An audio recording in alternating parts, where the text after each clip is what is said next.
সালামু আলাইকুম প্রিয় দর্শকবৃন্দু, কেমন আছেন আপনারা? আলহামদুলিল্লাহ আমি ভালো আছি। ভালো না থাকি বা থাকি, তারপর আলহামদুলিল্লাহ বলাটা এটা একটা আল্লাহর শুকরিয়া আদায় করা। এটা একজন মুমিনদের জন্য, একজন মুসলিমদের জন্য সবচেয়ে উত্তম জিনিস, সবসময় শুকরিয়া আদায় করা।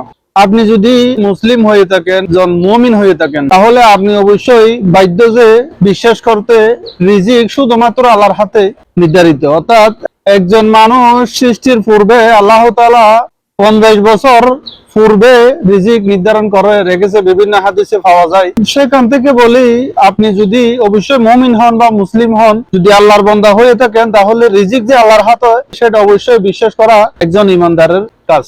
আজকে শুক্রবার, অনেক মানুষ ঘুমাচ্ছে, অনেক মানুষ বা কাজকর্মে গেছে, যার যার ডিউটি হয়তো তেতে করতেছে। যেমন আমি ধরেন এই 4:30 বাজে ঘুম থেকে উঠছি, রাত 4:30 থেকে এখনো 8টার কাছাকাছি 8টা বাজে। এই রিজিক শুধুমাত্র আল্লাহর হাতে নির্ধারণ। আপনি বিদেশে কাজ করবেন নাকি দেশে কাজ করবেন, আপনার রিজিক কি বিদেশে রাখছে নাকি আপনার রিজিক দেশে রাখছে, সেটা উপরওয়ালা ভালো জানে। তো রিজিক নিয়ে এত হতাশা হওয়ার কোনো কারণ নেই, এত টেনশন করার কোনো কারণ নেই।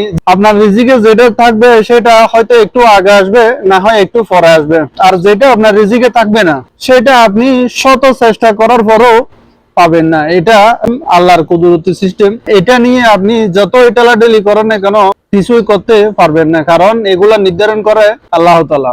আজকে জুমার দিন, সবাইকে জুমা মুবারক। আমার জন্য দোয়া করবেন। শারীরিক অবস্থা তেমন একটু ভালো নয়, প্রচুর গরম পড়তেছে। আজকে মাথা ঘুরে পড়ে যাওয়ার মতন হয়ে গেছে, শরীরও একটু অসুস্থ, সেই জন্য গরমও দুটোটা মিলিয়ে শরীরের অবস্থা মোটামুটি ভালো না। তারপরেও আলহামদুলিল্লাহ আল্লাহ রাখছে, আলহামদুলিল্লাহ, শুকরিয়া আল্লাহর দরবারে।